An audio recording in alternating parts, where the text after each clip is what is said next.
Egy héttel ezelőtt letettem az iPhone-omat, és kézbe vettem a Samsung Galaxy Z Fold 8-at. Azzal a reménnyel, hogy lehetséges, hogy egy Apple rajongót meg tud fordítani a Samsung. Azokkal a gondolatokkal, hogy ez az a forma, ami érkezett számunkra majd az iPhone Foldban, és szerettem volna egy kicsit megismerni, hogy mit tud ez a készülék, illetve hogy a versenytársak, az Apple versenytársai hol is tartanak. És ez egy tökéletes példa arra, hogy egy elképesztően jó ötlet, de nem biztos, hogy mindenki számára való. Igen, jól hallottátok. Egy héttel ezelőtt raktam le az iPhone 17 Pro Maxomat, és kézbe vettem ezt a készüléket. Ez egy Samsung Galaxy Z Fold 7, ami egy vadonatúj készülék, gyakorlatilag egy gyönyörű, össze van csukva, akkor olyan, mint egy útlevél, ha ki van nyitva, akkor pedig olyan, mint egy picike kis jegyzetfüzet, amit kinyitunk, vagy pedig, mint mondjuk egy kis e-reader. Tehát egy elképesztően hasznos készülék papíron. De mik a tapasztalatom ezzel a készülékkel? Hogyan éltem meg ezt az egy hetet, és visszamegyek az iPhone-hoz, vagy maradok Samsungos, és az új forma elnyerte a tetszésemet? Mi lesz most?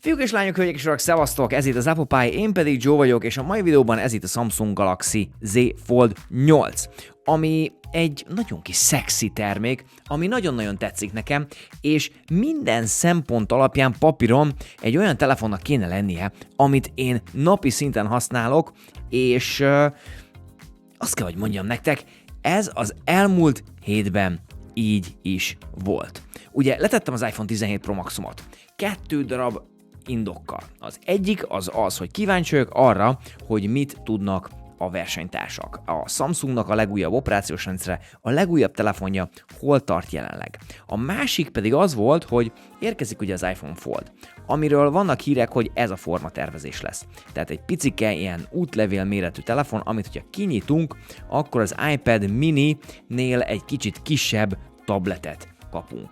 És ez az egész nagyon-nagyon jól hangzik. Nekem nagyon szimpatikus volt már az elejétől ez a készülék, abban a pillanatban, hogy a kezembe fogtam, éreztem, hogy ez más, ez különleges. Tudom, voltak elődők, akik már ezt csinálták. Tudom, hogy vannak jelenleg versenytársak a Huawei-nél, akik hasonló formatervet tolnak.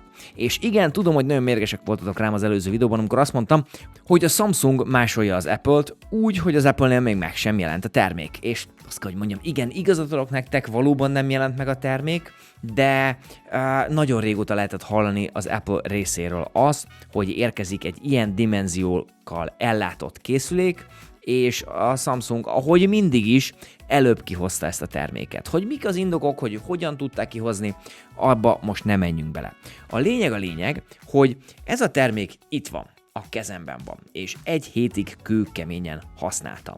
Napi szinten. Tényleg kivettem a SIM-kártyát az iPhone 17 Pro Maxomból, és ebben élt fő telefonként, nagyon-nagyon nehéz volt megszokni. Beszélünk egy kicsit az ökoszisztémáról, beszélünk egy kicsit a formatervezésről, és beszélünk arról, hogy hogyan bírta és ki tudta elégíteni az igényeimet ez a készülék, és végül, hogy visszamegyek az iPhone 17 Pro Max-ra. Szóval megjelenésben beszéljünk arról, hogy ez a készülék egy teljesen különleges formatervezés a többi jelenlegi flagship telefonhoz képest. És tudom, ez nem az zászlós hajója a Samsungnak, az a Samsung Galaxy Z Fold Ultra, ami gyakorlatilag ez a dimenzió, mint az Oppo Find N6, és egy ilyen kockább kijelzőt kapunk, de most nem arról beszélünk. Valamilyen szinten ezt is flagshipnek tartom, mert igaz, hogy csak 2 kamera van benne, amire visszatérünk majd. Igaz, hogy vannak hiányosságok, de ebben a formatervezésben ilyen vékony telefont, ilyen jó minőségű kijelzővel összerakni, véleményem szerint nagyon-nagyon jó. Meglepően vékony és meglepően prémium, még egy Foldhoz képest is. Az egész telefon teljes mértékben rendben össze van rakva, az anyaghasználat rendben van, a zsanér maga zseniális, bár megvannak a hibái. Sajnos kivették belőle az, hogy így félig meg lehet állítani, és gyakorlatilag nem tudod lerakni, hogyha fényképezni szeretnél, nem marad meg a telefon, ami nagyon sokszor zavart engem, mert végre Foldot használok, le tudom rakni, szeretnék egy fényképet csinálni, és vagy kinyílott, vagy összecsukódott, ami nagyon-nagyon zavaró volt számomra. Összecsukva nagyon kézre áll a dolog. Egy ujjal eléred az összes sarkát a telefonnak, és gyakorlatilag egykezes használatban tökéletesen lehet használni a készüléket. Egy hét használat után azt vettem észre, hogy sokkal jobban féltettem telefont, mint valaha. Bármilyen fajta por, homok, kosz közelébe biztos, hogy nem vittem, mert attól félek, hogy ez a belső kijelző, ami elképesztően érzékeny, valamilyen szinten sérülni fog, gyűjti a port, esetleg ide a zsanérba bekerülődik egy kis homok, és onnantól kezdve hallod a telefon életének a végéig a recegő hangot, aminél borzalmasabb hang nincs is.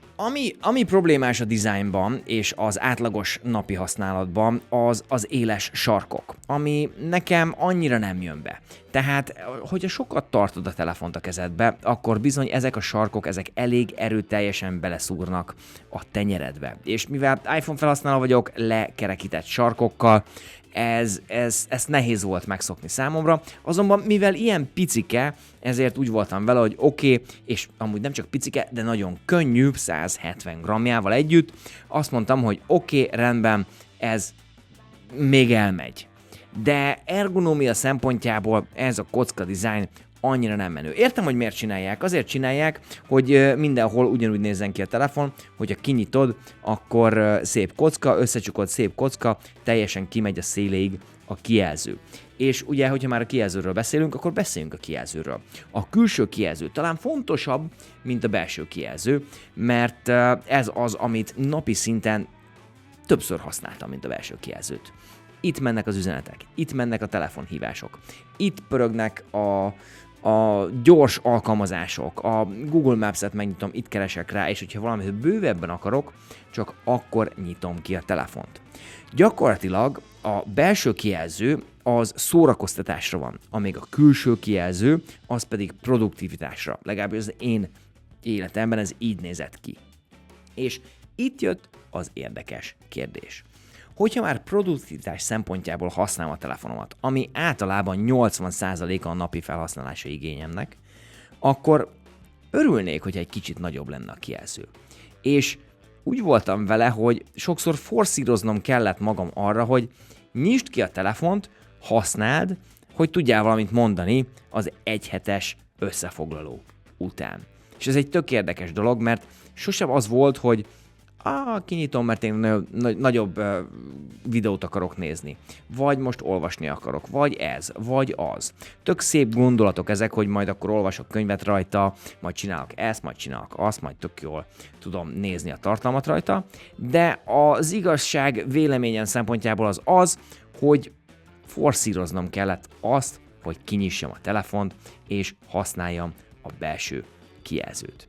Mind a kettő kijelző gyönyörű szép, olyan képe van, hogy megszólal. Hibát nem lehet mondani ezekre a kijelzőkre. AMOLED kijelző 5,5 szolos és 7,6 szolos, valahogy így nem tudom pontosan, most nem fogom a számokat pontosan idézni nektek, de én úgy érzékeltem, hogy jóval többet használom a külső kijelzőt. És a belső kijelző az tényleg csak a tartalom fogyasztásra volt számomra, nem pedig semmilyen szintű produktivitásra. Na most a nagy kijelzőnek mik a pozitív oldali részemről? Egyrészt a weboldalak és az olvasás. Tehát, hogy a weboldalam böngészel, akkor az nagyon hasznos tud lenni, többet látsz. Olvasás, nem nagyon olvasok, sajnos, többet kéne, nem nagyon olvasok. YouTube és mindenfajta médiatartalom. Ha megnézitek, most itt egy fényképet nézek, és tök jó, mert ez az aspektus, ez pont az, mint egy fénykép. És hogyha így elfordítom, akkor látjátok, hogy egy állókép az pont tökéletesen belefér ide, és ennek köszönhetően olyan, mintha magát a fényképet, mintha a papír fényképet fognád a kezedbe, itt lebeg, ez egy nagyon-nagyon menő feeling. Minden egyes kép, ami vagy fektetve, vagy állítva van, annak ilyen a kinézete, és szerintem teljes mértékben rendben van. A probléma az, hogy a belső kijelzőnél nem minden alkalmazás használja még ezt a belső kijelzőt. És itt mutatok is nektek egy példát, hogyha mondjuk megnyitom az AccuWeather pontosan. AccuWeather-t megnyitjuk, akkor láthatjátok, hogy ez igazából nincsen kihasználva semmilyen téren, se állóba, se fekvőbe. Social media alkalmazások nem nagyon használják ki. Egy csomó alkalmazás van, amilyen nagyon furcsa aspektusban jelenik meg ezeken a kijelzőkön, vagy ezen a kijelzőn, és nincs optimalizálva, és attól félek, bár én nem értek hozzá annyira, hogy Android, ezek nem biztos, hogy prioritásként vannak kezelve az Android fejlesztőknél, hogy akkor most a Fold új dimenziójára ki kell találnunk valamit. Amit viszont tudok, az, hogyha az iPhone-nál bejön egy Fold, ott minden egyes alkalmazás az ugrani fog arra, hogy oké, akkor optimalizálni kell, mert ott annyira kevés készülék méret van, hogy még egyet behozni a fejlesztői prioritási listába, az sem eddig sem tart. Ami a kinyitott képernyőben még menő, az, hogy 2 vagy 3 alkalmazást tudok egymás mellett nézni. Látjátok, itt 2 alkalmazás egymás mellett tök jól elfut, át tudom méretezni, hogy mekkora legyen a 2 alkalmazás, és 3 alkalmazás is el tudok futtatni rajta. De megint csak az van, hogyha már ilyen szintű produktivitásra van szükségem, akkor leülök a laptopomhoz, és laptopon fogom intézni a dolgokat. És tök jó, mert itt a kis képernyőn is meg tudom osztani, ez ilyen nagyon jó pofa, de véleményem szerint ez használhatatlan. És ugye, ha már itt beszélünk erről a multitaskingről, és mondom nektek, hogy használhatatlan, az Apple-nél az iPhone teljes mértékben le van maradva itt a multitaskingről, az, hogy 2 alkalmazás egymás mellett meg legyen nyitva. Nagyon-nagyon kevés olyan szenáriót tudok nektek mondani, amikor ez tényleg hasznos, és hogyha már ilyen fajta dolgokat szeretnétek csinálni, akkor tényleg ott van az, hogy kinyitjátok a MacBookot, és valóban dolgoztok, nem pedig a telefonon ügyködtök. Most iPhone-osként hozzászokni az Android operációs rendszerhez nagyon-nagyon nehéz. De most lehet, hogy olajat öntök a tűzre, nem véletlen vagyok iPhone-os. Az operációs rendszer nekem annyira nem tetszik. Mire be tudtam állítani azt a körülbelüli használatot, vagy a körülbelüli megjelenést, ami nekem tetszik, eltelt 3 nap, és számtalan órányi Google, hogy most hogyan kell, miként kell beállítani, hogyan tudom beállítani az, hogy összecsukom, akkor folytatódjon a tartalom a kis képernyőn.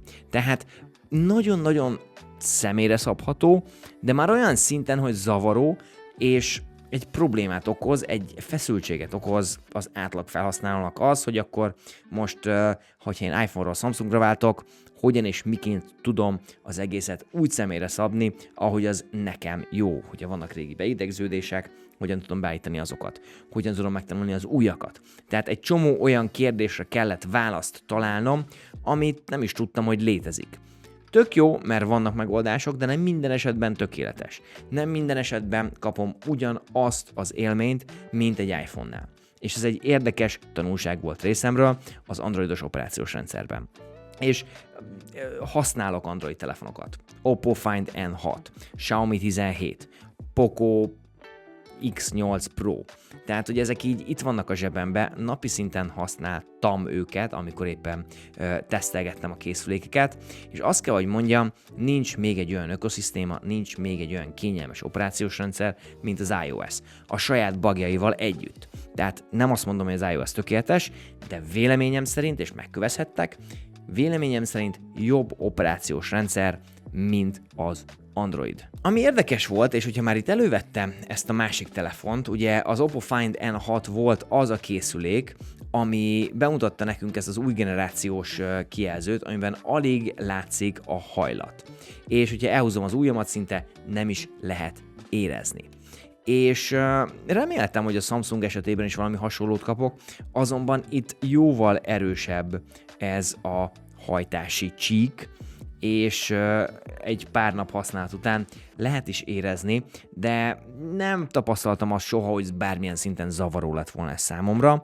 Nagyon kíváncsi vagyok, hogy az Apple hogyan fogja megoldani a saját foldjukban ezt az egészet.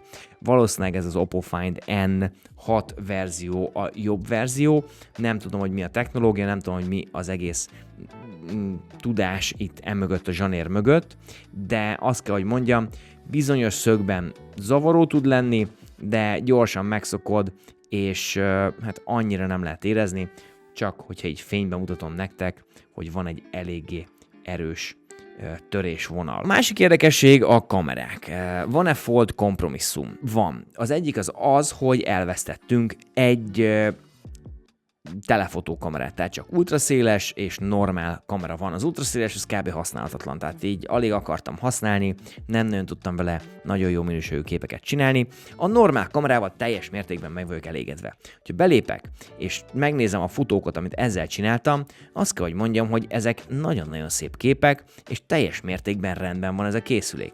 Minden egyes kép, amit szerettem volna, úgy jött elő, hogy szerettem volna, tök jó portrémód van benne, tök jó sötét képeket, vagy sötét környezetben tök jó képeket tud csinálni. Videófelvétel 8K, bár sem értelme nincsen, 4K 60 FPS-sel mindent fel tudsz venni. A külső kamera, itt a főképernyő, viszonylag tűrhető, a belső kamera viszonylag tűrhető. Nem mondom azt nektek, hogy elképesztő élmény ezen szelfizni, nincsen az ultra széles mód, mint mondjuk egy iPhone-ban, viszont az nagyon jó pofa, hogy amikor mondjuk selfie szeretnék csinálni, bekapcsolom ezt a gombot, akkor van egy ilyen live preview, vagy nem is így, van egy ilyen live preview, ahol szépen le tudom fényképezni, videózni magamat, és gyakorlatilag a fő kamerákat tudom használni. Ez jó pofa, ez tök jó volt, megint csak az a probléma, hogy nem igazán lehet így elhajlítva használni ezt a fényképezőgépet, vagy kamerát, hogy fényképezzél vele, de ettől eltekintve a kamerákra azt kell, hogy mondjam, tűrhető, egész jó képet csinál, de véleményem szerint nem csinál annyira stabil képeket, mint mondjuk egy iPhone 17 Pro Max. Ami érdekesség, és itt most menjünk bele egy kicsit a teljesítménybe, az, hogy maga ugye itt hardware-sen van egy új lemetolvasó. Ez az új lemetolvasó az egyik leggyorsabb új lemetolvasó, amit próbáltam valaha. Kicsit picike, kicsit vékony, ami miatt néha nehezen találom meg, és vannak régi beidegződések az iPhone 17 Pro Max-ról, hogy amikor kamerát akartam indítani, akkor a kameragombot megnyomtam, ezen nincsen kameragomb, és mindig a bekapcsoló gombot nyomtam meg. Mindegy, ez az én problémám, ezt nem kell hozzá rakni a reviewhoz bármilyen fajta negatív szempont alapján, de az új lemetolvasó nem kijelző alatti, viszont nagyon-nagyon gyors, ami mindig megoldotta a problémámat, hogy belépek a telefonba, és az arcfelismerés is többé-kevésbé működik. Snapdragon 8 Gen 5 van benne, minden egyes alkalmazás nagyon jól futtat, amikor multitaskingelek, soha nem éreztem rajta leget, semmilyen probléma nincs ezzel a készülékkel. Apróságok közé talán mondjuk azt tudom sorolni, hogy a haptika az egész jó benne, de nem annyira jó, mint egy iPhone 17 Pro Max-ba. A hangszóróknál nagyon nagy mínusz az, hogy mono hangszóró van, hogy ki van nyitva a telefonod. Tehát csak innen bal oldalról jön a hang, jobb oldalról nem jön semmi, úgyhogy általában mindig azt vettem észre, hogy így szoktam nézni a videókat, hogy így kinyitom, itt a felső részen megy a videó, alatt meg olvasom a kommenteket, vagy bármi mást. Tehát gyakorlatilag nem nyertem bele akkora helyet. Ettől függetlenül ez a kis telefonocska nagyon menő, viszont, és itt jön az ár, és gyakorlatilag maga a valóság. Ez egy 800 000 forintos készülék. Ér-e annyit minden tudással, minden extra funkcióval, a Samsung DeX-el, amit kipróbáltam és nagyon tetszett, de annyira nem használtam sokat, mert hogyha számítógépet szeretnék, akkor tényleg ott a számítógépem. Értem azt, hogy ez egy tök jó ilyen számítógép lehet azoknak, akik nem akarnak számítógépet hordani vagy tartani, de nem lehet különösképpen nagyobb mennyiségű produktivitást kihozni a Samsung DeX-ből. Ettől függetlenül imádtam, és imádnám, hogyha az Apple is csinálna valami hasonlót, mondjuk, hogyha rádugom az iPhone-t a kijelzőre, akkor előjönne egy iPadOS, nem történt még meg, viszont az egészben az a durva, hogy 800 000 forintért már lehet venni egy MacBook Neo-t, egy iPad-et, meg egy Apple Watch-ot, tehát hogy így azért el tudsz költeni különböző termékekre, amik kategóriáikon belül lehet, hogy olcsóbbak, de sokkal hasznosabbak tudnak lenni számodra. Én úgy gondolom, hogy ez a készülék, ez egy nagyon szép kis ékszerdoboz, érdekes látni a technológiát, és az egyetlen indok, vagy hát 2 indok, ami miatt nem maradok rajta, az egyik az operációs rendszer, hogy az Android még mindig nem tud úgy működni számomra, ahogy azt szeretném. Lehet, hogy ki kell próbálnom egy Pixel 11 XL-t, és megváltozik a véleményem. A másik pedig, hogy az ökoszisztéma. elég mélyen benne vagyok az Apple ökoszisztémába. Nagyon-nagyon hiányzott számomra egy hét alatt az iMessage. Nagyon hiányzott számomra az, hogy kimásolok valamit az iPhone-omon, és tudom pésztelni a MacBookomon. Ezek azok a funkciók, amik különlegessé teszik az iPhone-t, és szerintem erre pörög rá rettenetesen az Apple, hogy az ökoszisztéma tökéletesen működjön. És azt kell, hogy mondjam, sajnos, hogy iPhone esetében sokkal jobban működik az ökoszisztéma. A produktivitás szempontjából, hogyha megnézitek a két telefont egymás mellett, mivel a főkijelzőt használtam többet az elmúlt egy hétben, úgy érzem, hogy egy kicsit nagyobb főkijelző jobb nekem, még akkor is, hogy nem tudok multitaskingalni, és minden mellett az egyéb extra funkciók, az egyéb extra menőségek, amik vannak ebben a telefonban, tök jó, ilyen fun to have, de nem nélkülözhetetlen. Úgyhogy sajnos nem fogok váltani a Samsung Galaxy Z Fold 8-ra, pontosan ezek miatt, az indokok miatt, és hát kíváncsian várom azt, hogy az Apple mit rukkol elő, vagy mit hoz elő számunkra egy ilyen formatervezésben, úgy, hogy már az ökoszisztémában van. Ez egyetlen egy olyan készülék, ami bele tudott rángatni engem egy másik ökoszisztémába, az a Ray-Ban Meta, mert gyakorlatilag nincsen versenytársa. De ott is, hogyha az Apple kihozna egy szemüveget, ami kompatibilis az iMessage-el, kompatibilis az egész iPhone operációs rendszerrel, úgy gondolom, hogy ez egy sokkal kényelmesebb, sokkal élhetőbb út, és valószínűleg eldobnám azt a szemüveget. Hogyha nem lenne most iPhone, és csak ez lenne, akkor több mint valószínű, hogy ezt a telefont használnám a közeljövőben, amíg nem jön valami jobb vagy szebb. Tetszik a forma, tetszik az ötlet, de az a baj, hogy nem 100%-ban nekem való.